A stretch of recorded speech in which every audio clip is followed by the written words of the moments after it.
You know, I used to think Facebook Marketplace was just another way to sell old furniture and buy second-hand electronics. Just another digital yard sale where neighbors could connect, trade, and maybe save a few bucks. I was wrong, dead wrong. What I discovered over the past year, what I lived through, it's changed everything I thought I knew about the people living right next door to us. See, when you open that app, when you start scrolling through those innocent-looking listings, you're not just browsing items for sale, you're peering into windows you were never meant to look through. You're knocking on doors that should stay locked forever. The stories I am about to share with you aren't just tales of bad deals or rude sellers. There's something much darker. They're glimpses into the hidden horrors that lurk behind profile pictures and friendly messages. Each one happened to me, or to someone I know personally. Each one left scars that don't show up in photographs. I need to ask you something before we begin. Have you ever felt like you being watched?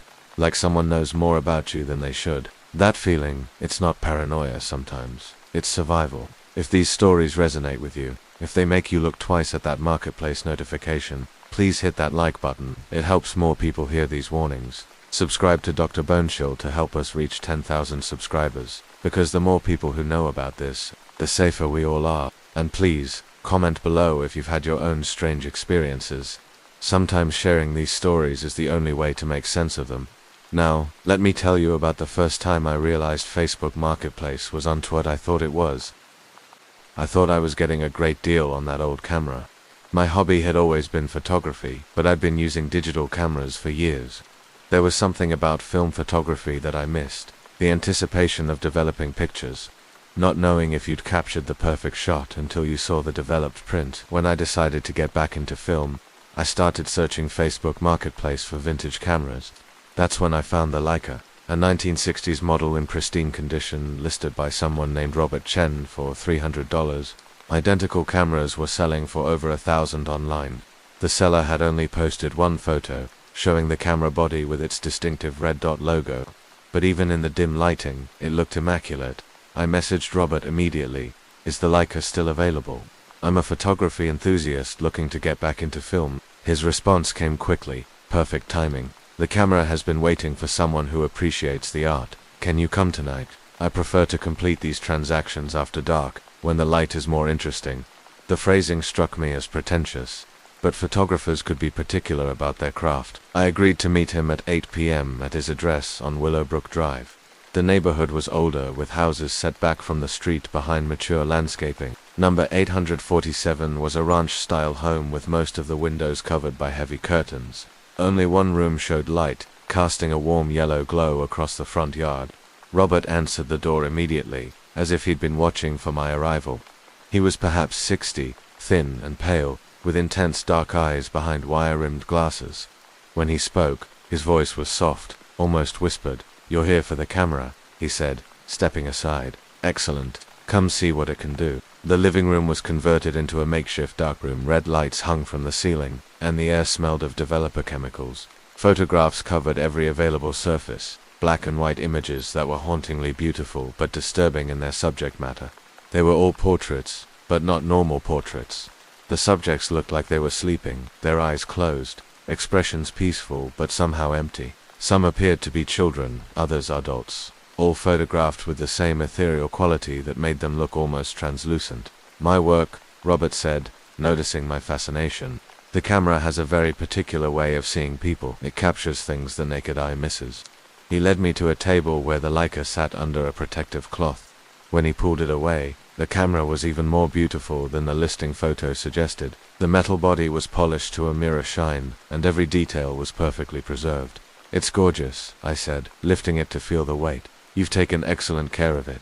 "Actually, it takes care of itself," Robert replied. "This camera has a very specific purpose. It shows people as they truly are, reveals what lies beneath the surface." I examined the camera more closely, testing the shutter and advancing the film mechanism. Everything worked smoothly, with the precision engineering Leica was famous for. "Why are you selling it?" I asked. Robert was quiet for a long moment, staring at the photographs covering his walls. "I've finished my project. The camera has shown me what I needed to see. Now it's time for someone else to discover its capabilities." I paid him the $300, and he included several rolls of black and white film. As I prepared to leave, Robert placed his hand on my shoulder. "A word of advice," he said, his voice barely audible. "This camera doesn't just take pictures, it reveals truth. Be very careful what you point it at, because once you see what it shows you, you can never unsee it." I thanked him and headed home, eager to test my new camera. The next morning, I loaded a roll of film and spent the afternoon photographing around our neighborhood. I took pictures of trees, buildings, our cat sleeping in the garden, ordinary subjects to test the camera's capabilities. When I developed the film that evening in my basement darkroom, I was amazed by the quality. The images were sharp, with incredible depth and contrast, but there was something unusual about them. Every photograph had an otherworldly quality, as if the camera had captured more than just visible light. Encouraged by the results, I decided to photograph people. I started with my wife Jennifer taking candid shots while she read in our living room. When I developed these pictures, something was wrong. In every photograph of Jennifer, there was something else in the frame. A shadowy figure standing behind her chair, barely visible but unmistakably present. In one image, the shadow seemed to be reaching toward her. I assumed it was a development error and tried again, this time photographing our neighbors' children playing in their yard. When those pictures developed, each child was accompanied by multiple shadow figures, some small like children, others adult-sized, or positioned as if watching the living children play. That's when I understood what Robert meant about the camera revealing truth. It wasn't photographing shadows or development errors. It was capturing something that was actually there, something invisible to the naked eye, but present nonetheless. I tried to stop using the camera, but I couldn't resist. The revelation that we're surrounded by invisible presences was both terrifying and fascinating. I began photographing everywhere, documenting this hidden world that existed alongside our own. The pictures became increasingly disturbing. The shadow figures were more pronounced, more active, and they seemed to be interacting with the living people in the photographs. In pictures of Jennifer, the shadows appeared to be influencing her movements, guiding her actions. Last week I made a terrible mistake. I turned the camera on myself, using a mirror to capture us. When the picture developed, I saw myself clearly, but standing directly behind me was a figure I recognized from Robert's wall of portraits. It was Robert himself, but not as I'd met him. In the photograph, Robert appeared as one of his sleeping subjects, eyes closed, expression peaceful but empty, and his shadowy hand was resting on my shoulder, exactly where he'd placed it the night I bought the camera. I tried to contact Robert, but his phone was disconnected. When I returned to Willowbrook Drive, the house was empty, with a for sale sign in the yard. A neighbor told me Robert had died 3 months ago, found in his darkroom surrounded by his photographs. I still have the camera.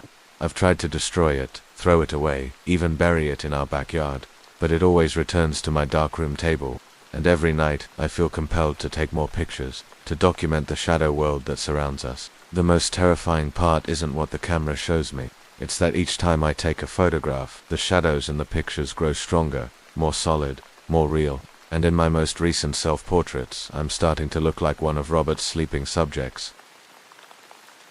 I bought that rocking chair to help my pregnant wife sleep better. Lisa was 8 months pregnant with our first child, and she'd been having trouble finding a comfortable position to rest. Her back ached constantly, and she spent most nights tossing and turning, trying to find relief. I'd heard that rocking chairs could help expectant mothers relax, so I started searching Facebook Marketplace for options. Most of the chairs were either too expensive or looked uncomfortable, but then I found the perfect one. It was a beautiful antique rocker with intricate carved details and a deep, cushioned seat. The seller, Helen Morrison, was asking only $75 for what looked like a piece worth hundreds. Antique rocking chair, excellent condition, her listing read. Perfect for nurseries. Brings peace to restless babies. I messaged Helen that afternoon, explaining it was for my pregnant wife. Her response was immediate and warm. How wonderful. This chair has helped many mothers over the years. Can you come by this evening? It rocks best in the moonlight. Helen lived on Cedar Lane, a quiet street lined with older homes that had character and charm. Number 623 was a modest craftsman-style house with a wraparound porch where I could see the rocking chair waiting for me, gently swaying in the evening breeze despite no one being near it. Helen greeted me at the door with a genuine smile. She was elderly, probably in her 70s, with silver hair pinned back and wearing a floral dress that looked like it belonged to another era. "You must be here for the chair," she said, leading me to the porch. "It's been waiting for the right family." The rocking chair was even more beautiful, up close. The wood was a rich cherry color, polished to a warm shine. and the cushion was upholstered in soft blue fabric with tiny white flowers. When I sat in it to test the motion, it rocked with perfect balance, smooth and soothing. "This is exactly what Lisa needs," I said, running my hand along the carved armrest. "How old is it?" "Oh, it's been in families for generations," Helen replied.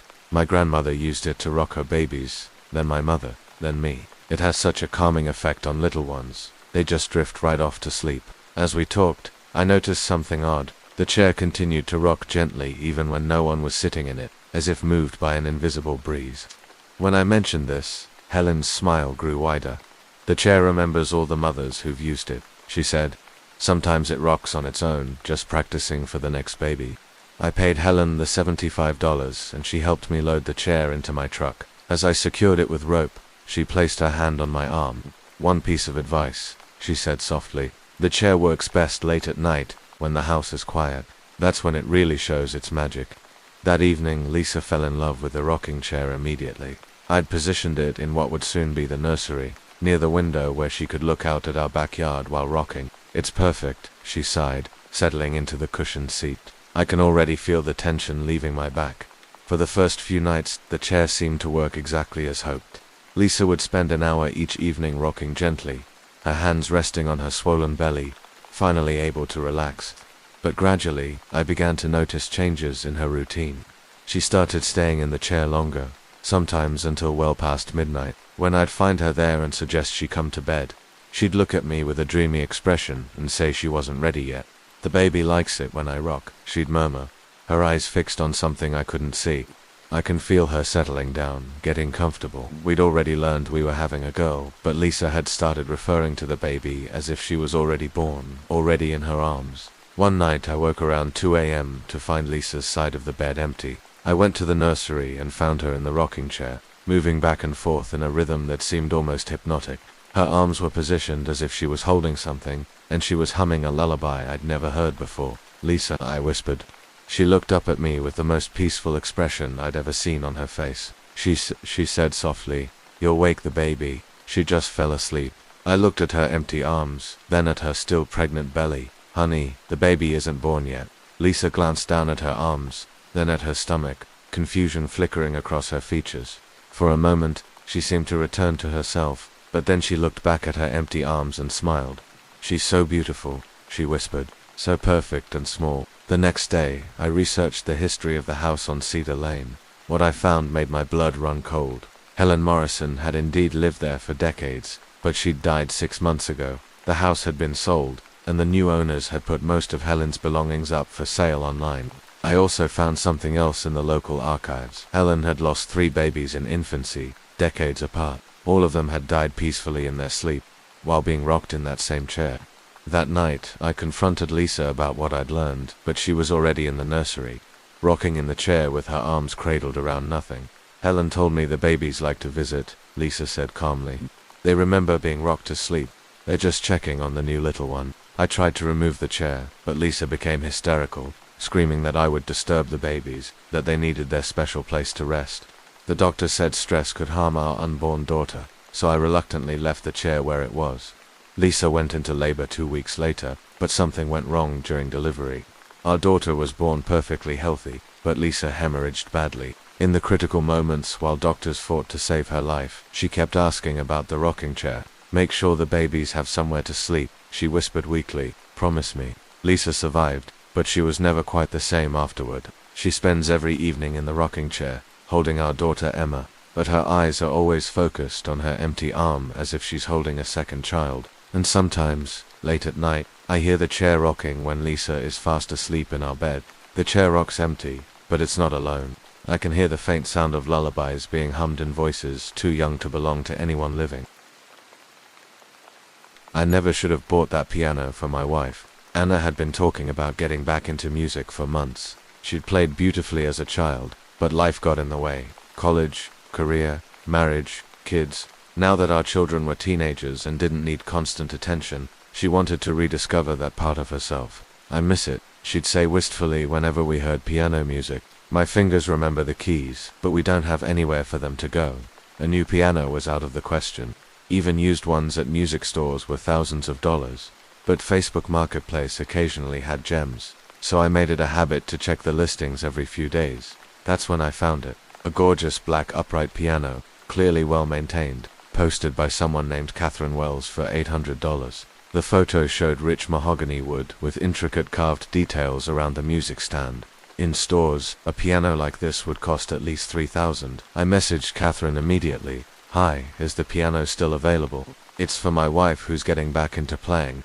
Her response came within minutes. "Perfect. She sounds like exactly the kind of person who should have it. Can you come see it tonight? The piano prefers evening visitors." The phrasing was odd, but I'd learned that people who owned nice instruments often developed sentimental attachments to them.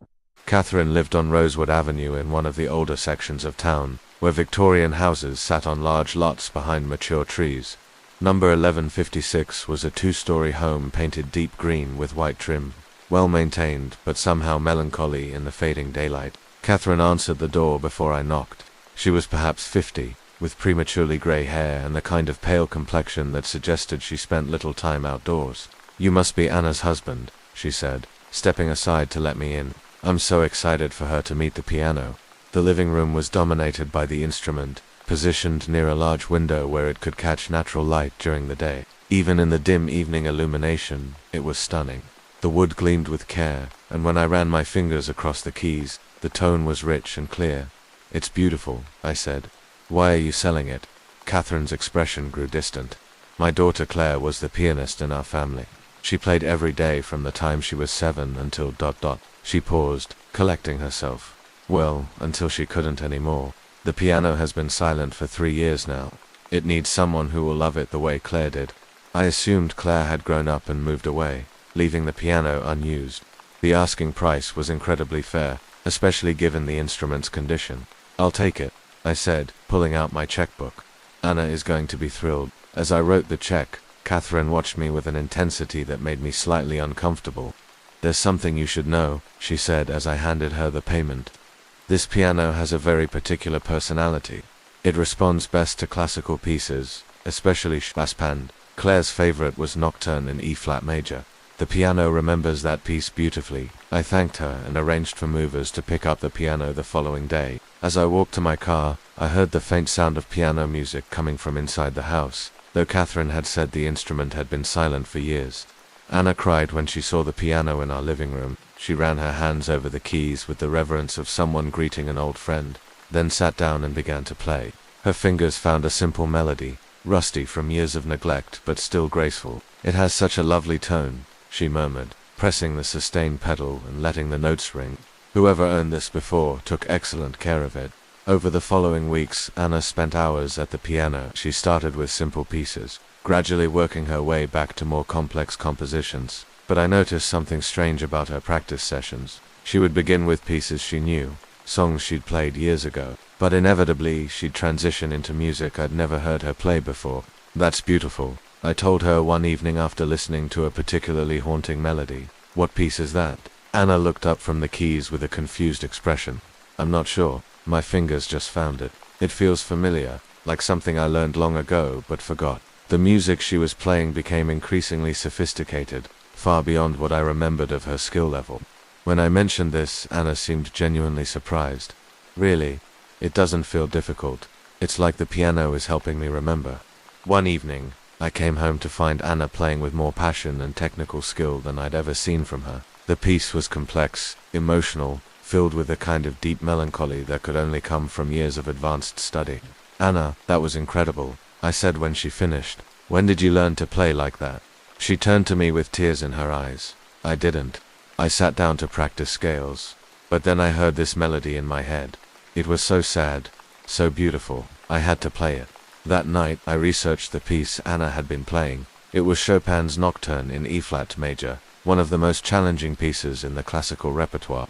The same piece Catherine had mentioned as her daughter's favorite. I called Catherine the next morning, but her phone was disconnected.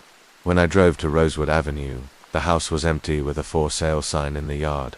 I asked a neighbor about Catherine Wells and her daughter. "Oh, you mean the woman who lost her daughter," the neighbor said sadly.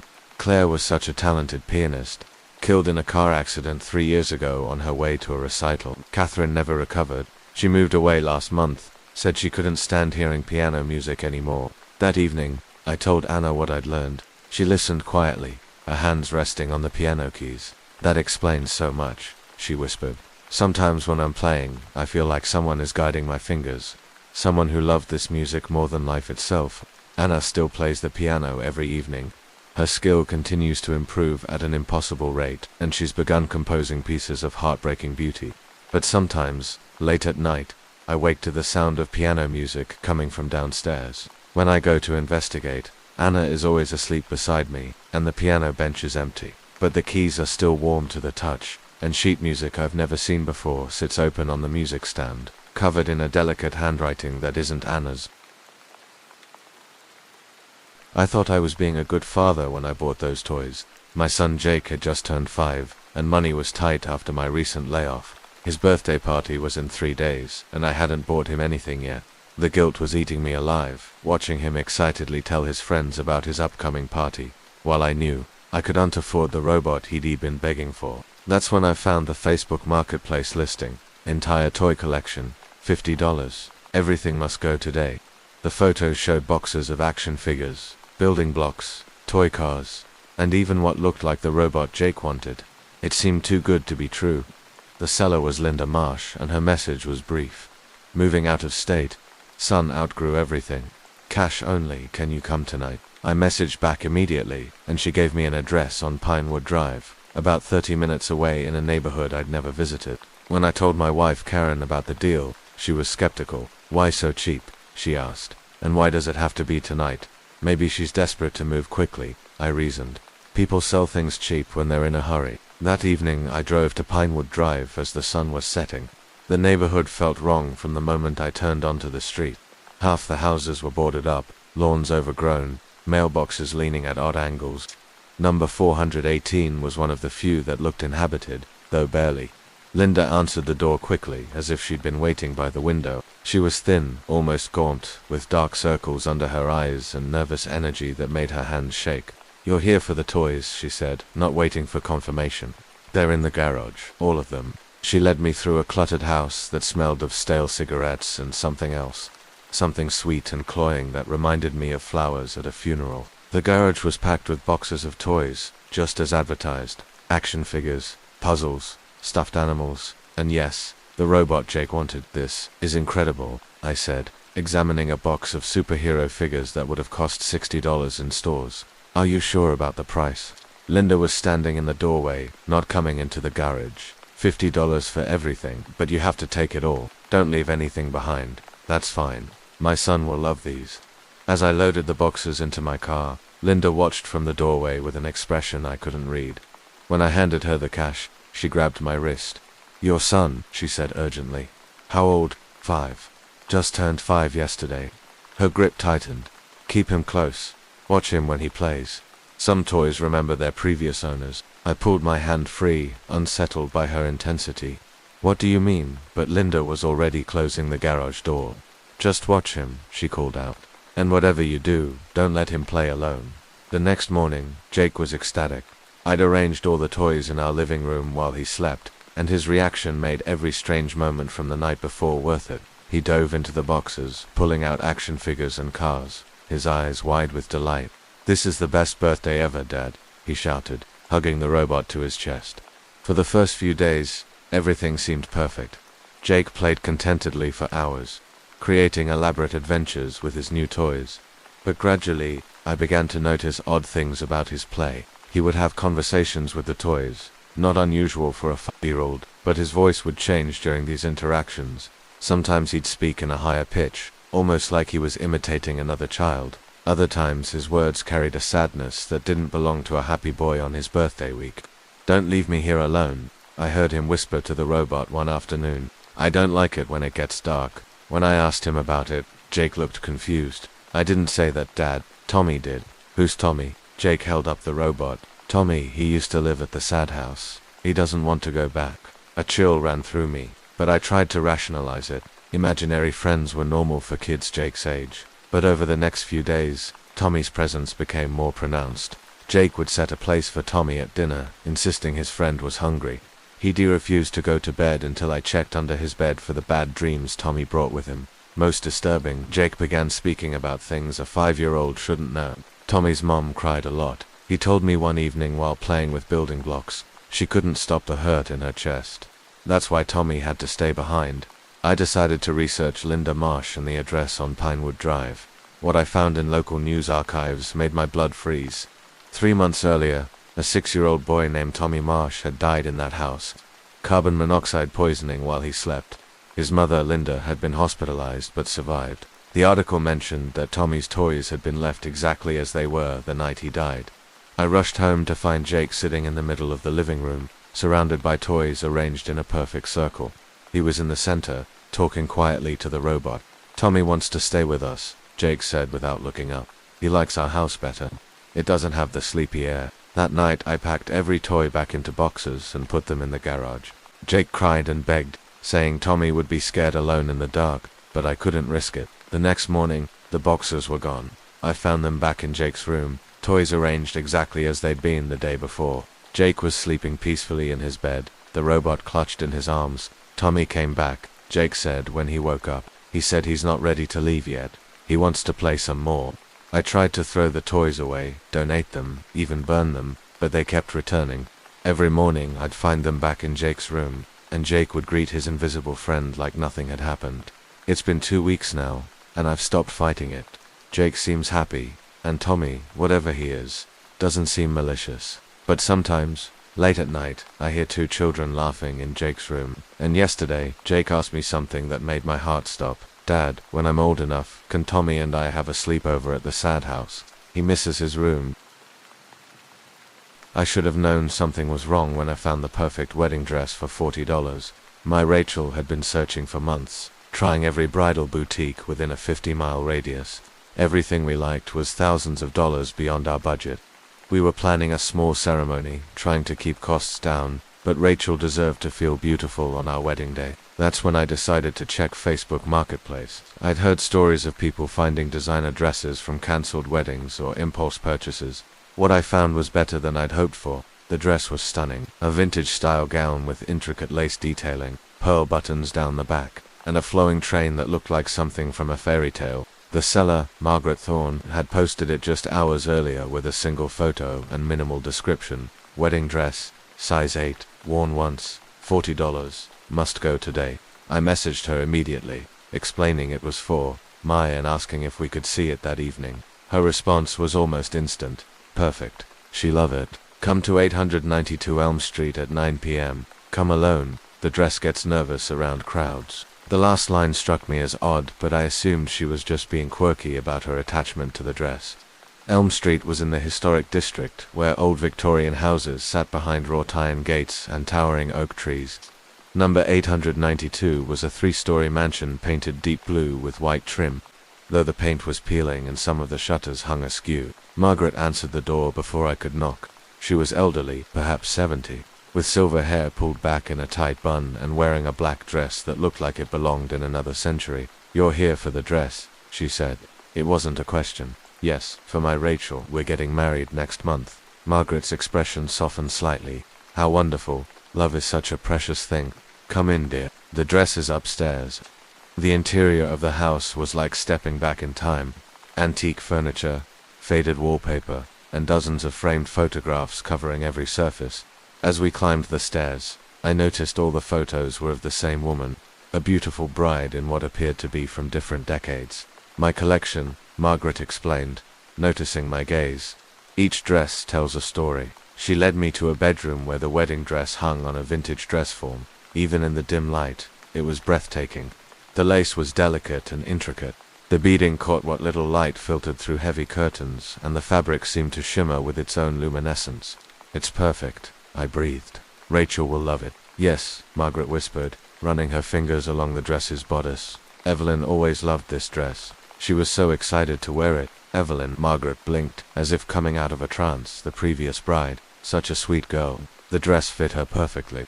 I pulled out my wallet, eager to secure the purchase before Margaret changed her mind about the incredibly low price. But as I counted out the bills, Margaret placed her hand over mine. "Promise me something," she said, her grip surprisingly strong. "Make sure Rachel wears it exactly as it is. Don't alter it. Don't add anything to it." The dress knows how it wants to be worn. Again with the strange phrasing, but for $40, I would have agreed to almost anything. Margaret carefully wrapped the dress in tissue paper and placed it in a garment bag. As she handed it to me, she smiled sadly. "Give my best to Rachel," she said. "And remember, some dresses choose their brides." The next evening, Rachel tried on the dress in our bedroom. The moment she put it on, her entire demeanor changed. She stood straighter, moved more gracefully, and her voice took on a softer, more formal tone. "How do I look?" she asked, but something in her inflection was different. She sounded almost like she was speaking with a slight accent I'd never heard before. "Beautiful," I said, and meant it. But I couldn't shake the feeling that I was looking at a stranger. Over the next few days, Rachel became obsessed with the dress. She'd try it on for hours, practicing walking in it, adjusting the way it hung. But each time she wore it, she seemed less like herself. "We should have the ceremony at sunset," she said one evening, still wearing the dress though we'd finished dinner hours ago. Evelyn always wanted a sunset wedding. "Who's Evelyn?" I asked. Rachel looked at me blankly for a moment, then blinked. "I don't know, did I say Evelyn? I meant to say I always wanted a sunset wedding." The night before our wedding, Rachel slept in the guest room. She said it was tradition for the bride and groom not to see each other, but I suspected she wanted to be alone with the dress. I woke up at 3 a.m. to the sound of footsteps in the hallway. When I peered out, I saw Rachel walking toward the stairs, still wearing the wedding dress. Her movements were strange, almost gliding, and she was whispering to herself in that accent I couldn't place. I followed her downstairs and found her standing in front of our hallway mirror, but she wasn't looking at her reflection. She was talking to it, having a conversation with someone I couldn't see. "I know," she was saying. "Tomorrow is perfect. I've waited so long, Rachel." She turned to me, and for just a moment, I didn't recognize the woman looking back. Her eyes held a sadness and longing that wasn't hers, and when she smiled, it was with someone else's expression. "Soon," she whispered, "very soon." Our wedding was the next day, but Rachel never made it to the altar. They found her that morning in the guest room, still wearing the dress, sitting peacefully in the chair by the window. The doctor said her heart simply stopped. At the funeral, Margaret Thorne appeared at my door with a small envelope. "I'm so sorry for your loss," she said, "but Evelyn is finally at peace. She's been waiting 70 years to wear that dress down the aisle." Inside the envelope was a newspaper clipping from 1953. The headline read, "Local bride dies on wedding morning." The photo showed a young woman named Evelyn Thorne wearing the exact dress Rachel had died in. "The dress is back with Margaret now. She posted it on Facebook Marketplace yesterday. Wedding dress, size 8, worn once, $40. Must go today." I never believed in coincidences until I bought that baby monitor. My daughter Emma was 6 months old when I decided we needed a better monitoring system. She'd been having trouble sleeping, waking up crying in the middle of the night for no apparent reason. My wife Jessica was exhausted from the constant interruptions, and I thought a high-tech monitor might help us understand what was disturbing Emma's sleep. I found the perfect one on Facebook Marketplace. A top-of-the-line video monitor with night vision, two-way audio, and smartphone connectivity. The seller, Patricia Williams, was asking for $60, a fraction of its retail price. "Barely used," her listing said. "My son outgrew it quickly." I messaged Patricia that afternoon. Her response was immediate and enthusiastic. She lived just 20 minutes away in Riverside Heights, one of those newer subdivisions with identical houses and manicured lawns. "Can you come by tonight around 8? She asked. "After my son's bedtime, he gets attached to things easily." That seemed reasonable. I told Jessica I'd pick it up after dinner. Patricia's house was a mirror image of dozens of others on her street. Beige siding, black shutters, a small front porch with potted plants. When she answered the door, I was struck by how tired she looked. Dark circles under her eyes, pale skin, the kind of exhaustion that comes from months of poor sleep. "You must be the one buying the monitor," she said, inviting me inside. "I'm so glad it's going to someone who needs it." The living room was immaculate, but felt oddly empty. No toys scattered around, no signs of the child she'd mentioned. Family photos lined the mantelpiece, but they were all of Patricia alone, or with a man I assumed was her husband. "Where's your son?" I asked, making conversation while she retrieved the monitor from upstairs. Patricia paused halfway up the staircase. "He's sleeping," she said quietly. "He's such a good sleeper now." She returned with the monitor box, everything neatly packed with the original documentation. As she handed it to me, Her fingers lingered on the box longer than necessary. "This monitor is special," she said. "It picks up things other monitors miss. You'll see." I paid her the $60 and thanked her for the quick transaction. But as I walked to my car, I noticed something that made me glance back at the house.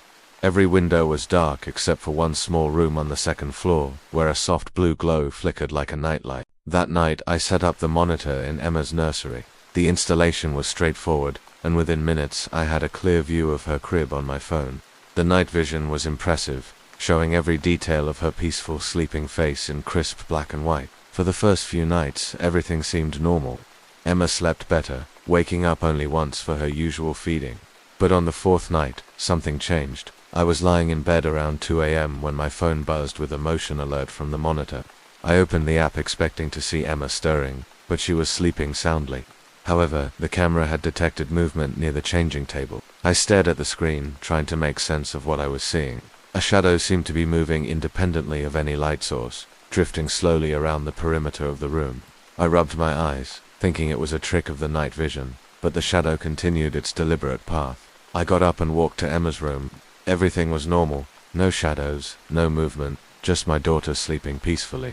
But when I checked the monitor on my phone again, the shadow was still there on the screen, now hovering directly over Emma's crib. The next morning, I contacted Patricia through Facebook Messenger. "Hi Patricia, quick question about the monitor.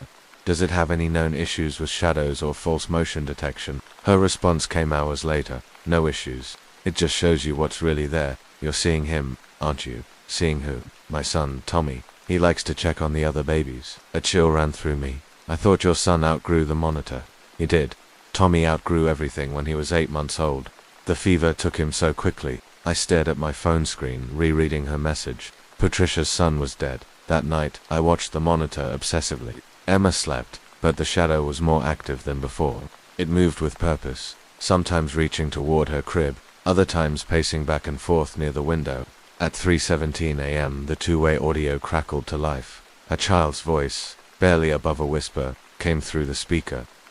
"Baby, Tommy's here." Emma stirred but didn't wake. The shadow on the screen moved closer to her crib. I ran to the nursery, but again, everything appeared normal.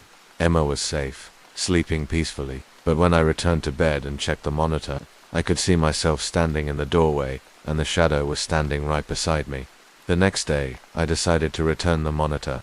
I couldn't handle another night of watching a dead child haunt my daughter's room, but when I tried to contact Patricia, her Facebook profile was gone. The listing had been deleted. I drove to her address in Riverside Heights, but the house was empty, with a for rent sign in the front yard. I asked the neighbor about Patricia Williams. She looked at me strangely. "Nobody by that name has ever lived there," she said. "The house has been vacant for 3 months. The previous tenants moved out after their baby died. Sudden infant death syndrome, I think. So tragic." I threw the monitor away that afternoon, but it was too late. That night, Emma woke up crying at exactly 3:17 a.m. When I went to comfort her, she was reaching toward the corner of her room, babbling happily as if someone was there. And sometimes, late at night, I still hear it. A child's voice coming from Emma's room, soft and protective. "Baby, Tommy's here." The monitor is gone, but Tommy isn't finished watching over the babies. I thought I was just buying a mirror. 3 weeks ago, my wife Sarah decided our master bedroom needed freshening up. She'd been scrolling through Pinterest for hours, creating vision boards filled with vintage accents. The final piece she wanted was an antique mirror, something ornate with character. "Check Facebook Marketplace," she suggested. "You always find the best deals there." She was right. Over the years, I'd scored everything from power tools to patio furniture through the platform. It felt safer than Craigslist, more personal. These were neighbors helping neighbors, right? I searched antique mirror and found it. A Victorian-era mirror with an elaborate silver frame, ornate roses carved into the metalwork. The seller, Marcus Chen, had posted it 30 minutes earlier for $200. Similar mirrors were selling for 4 times that amount. I messaged him, "Hi Marcus, is the Victorian mirror still available?" His response came within seconds. "Yes, David, I've been waiting for you." The phrasing struck me as odd. How did he know my name? I chalked it up to enthusiasm and asked for his address, 1247 Maple Street. "Can you come tonight around 9 p.m.? I work strange hours." Maple Street was 15 minutes away, in one of those older neighborhoods where thick trees block streetlights.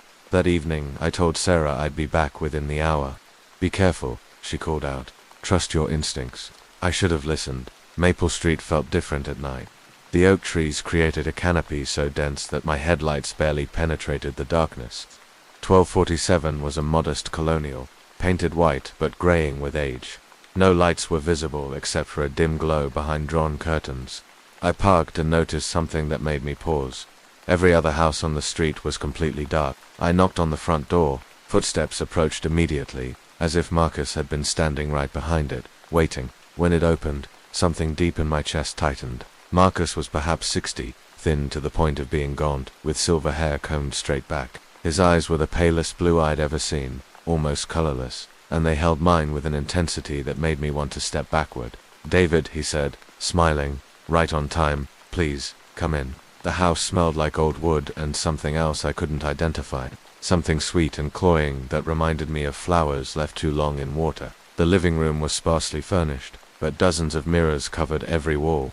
Antique mirrors, modern mirrors, hand mirrors, full-length mirrors. Every single one reflected my image back from a different angle, creating an infinite regression of me's, stretching into darkness. "Each one has a story," Marcus said, moving deeper into the room. "This one came from a house where 3 generations of women spent their final moments looking into it. And this was the last thing a man named Robert saw before he realized what he'd become." The way he spoke about the mirrors felt wrong, not like a collector sharing histories, but like someone describing living things. "The Victorian mirror is upstairs," Marcus continued. "It's special. It's been waiting for the right owner." Again with that word, waiting, I followed him upstairs. The second floor was even stranger. The hallway was lined with more mirrors, but these were covered with white sheets. Whatever they reflected, Marcus didn't want to see it. He led me to the master bedroom where the Victorian mirror stood against the far wall. It was exactly what Sarah had wanted, but looking at it made my skin crawl. "Beautiful, isn't it?" Marcus asked, running his fingers along the carved roses. "It came from an estate sale last month. The previous owner was Eleanor Hartwell, 93, when she died. They found her sitting in front of this mirror, perfectly preserved, as if she'd simply chosen to stop existing." I stared at the mirror. My reflection looked back, normal and unchanged, but something felt off. The mirror seemed deeper than it should be, as if the glass extended far beyond its physical boundaries. 200, cash only, Marcus said. I reached for my wallet, eager to complete the transaction and leave, but as I pulled out the bills, Marcus placed his hand on my wrist. His skin was ice cold. "A word of advice," he whispered, his colorless eyes boring into mine. "Don't look too long. Some reflections show us things we're not ready to see." 20 minutes later, the mirror was in my SUV, but Marcus's words echoed in my mind, and I found myself glancing repeatedly at the rearview mirror, expecting to see something that shouldn't be there. The next morning, Sarah was thrilled. We carried the mirror upstairs and positioned it in our bedroom. It looked perfect, exactly what she'd envisioned. But over the following days, I noticed changes in her behavior. She spent longer periods standing in front of the mirror, sometimes 20 or 30 minutes at a time. When I asked what she was looking at, she'd snap back to attention as if waking from a dream. "Just thinking," she'd say, but her eyes remained distant. By the end of the week, Sarah was getting up in the middle of the night. I'd wake to find her standing before the mirror in her nightgown, perfectly still, staring at her reflection with an expression I'd never seen before. "Sarah, what are you doing?" I asked one night after finding her there at 3 a.m. "I'm watching," she replied without looking away. Watching what? She was quiet for so long I thought she hadn't heard me. Then, barely above a whisper, "She's trying to come through." I sold the mirror the next day, posted it on Facebook Marketplace for $50, just to get it out quickly. A woman named Janet contacted me within hours. When Janet came to pick it up, she seemed normal, cheerful, excited, but as she drove away, I watched her rearview mirror and saw her eyes. She was already staring into the mirror sitting in her back seat, even while driving. That was 2 weeks ago. Last night, Sarah woke me up. "Look," she whispered urgently. I followed her gaze to where the mirror used to hang. The wall was bare, but Sarah was staring at it as if she could still see her reflection, and as I watched, her lips began to move in silent conversation with someone who wasn't there. The mirror was gone, but Eleanor Hartwell wasn't finished with my wife. I should have known something was wrong the moment I saw the listing. An antique Victorian mirror, ornately carved with cherubs and roses. Posted for $50 in a neighborhood where even garage sale items went for premium prices. The seller's profile picture was just a black silhouette, and their name was simply M Glass. But I'd been searching for the perfect mirror for our master bedroom for months, and this one looked exactly like what my wife Sarah had been dreaming about. The address led me to Elm Street, a row of identical colonial homes that had seen better decades. Number 847 stood slightly apart from the others, its paint more faded, its lawn less maintained. The windows were dark despite it being 3 in the afternoon, and I noticed the other houses on the street seemed to lean slightly away from it, as if the very architecture was trying to distance itself. M Glass answered the door before I could knock. They were neither clearly male nor female, with angular features that seemed to shift depending on how the light hit them. Their eyes were the pale gray of old mirror glass, and they wore clothes that might have been fashionable in any decade from the past century. "You're here for the mirror," they said. It wasn't a question. They led me through a house that felt larger inside than it appeared from the street. The walls were lined with mirrors of every shape and size, from tiny handheld compacts to massive floor-length panels. I caught glimpses of myself in dozens of reflections as we walked, and each one looked slightly different, as if the mirrors were showing different versions of who I might be. The Victorian mirror stood in what must have been the living room, though the space felt more like a showroom. It was even more beautiful than the photos had suggested. The carved wood dark with age, the silver backing still pristine. When I looked into it, my reflection seemed somehow more confident, more attractive. I looked like the man I'd always wanted to be. "It's perfect," I said, unable to look away from myself. "I'll take it." M Glass smiled, and for a moment, I could have sworn their reflection smiled a beat later than they did. "Excellent. Cash only, of course. And there's just one thing you should know about this particular piece." I was already pulling out my wallet, mesmerized by how good I looked in the antique glass. "What's that?" "It shows truth," they said simply. "Not always the truth you want to see, but always the truth that is." I barely heard them. I was too busy staring at my reflection, at the way the mirror seemed to enhance my best features while hiding my flaws. Sarah was going to love it. Getting the mirror home was easier than it should have been. M Glass helped me load it into my car, and despite its size, it felt almost weightless. During the drive, I kept glancing in my rearview mirror, catching glimpses of the antique glass. Each time I looked, I appeared more handsome, more successful. Sarah was thrilled when she saw it. We hung it in our bedroom that evening, and she spent long minutes admiring herself in its surface. Like me, she seemed to see an enhanced version of herself, more beautiful, more radiant. We made love that night with a passion we hadn't felt in years, both of us stealing glances at our reflections. But over the next few days, I began to notice something disturbing. The mirror didn't just show us during intimate moments. It was always there, always reflecting, and I found myself drawn to it constantly. I would catch myself staring at my reflection during the day, admiring how confident and attractive I appeared. Sarah did the same, often standing before it for 20 or 30 minutes at a time, just gazing at herself with a dreamy expression. Then I started seeing the other reflections. It began subtly. I would glimpse movement in the mirror's surface, when neither Sarah nor I were in the room. At first, I dismissed it as tricks of light from the window, but the movements became more distinct, more purposeful. Figures seemed to move through our reflection, people I didn't recognize going about their business in what looked like our bedroom, but wasn't quite. The figures were always attractive, always confident, always everything I wished I could be. They lived better versions of our lives, made better decisions, were happier and more successful. I began to resent my real life, my real self. Why couldn't I be like the people in the mirror? Sarah was changing too. She spent hours each day staring at her reflection, sometimes talking to herself in hushed whispers. Her appearance began to shift subtly, her posture more confident, her smile more practiced, but her eyes grew distant, as if she was always looking at something I couldn't see. "The mirror shows such beautiful things," she murmured one night, brushing her hair while gazing into the antique glass. "Did you know there are other versions of us living in there? Better versions?" I felt a chill run down my spine. "What do you mean?" She turned to look at me, and for a moment her face looked exactly like her reflection in the mirror, perfect and plastic and somehow not quite real. "They're living the life we should be living, the life we deserve." That night, I dreamed I was inside the mirror, living in that perfect reflection of our bedroom with the perfect reflection of my wife. Everything was beautiful, successful, ideal. When I woke, I was standing in front of the mirror in my pajamas. my hand pressed against the cold glass. I tried to research the mirror's history, but Glass had given me no receipt, no documentation. The address on Elm Street led to an empty lot when I drove back to check. None of the neighbors remembered anyone living at 847. The mirror's hold on us grew stronger each day. Sarah quit her job, claiming she needed more time to prepare.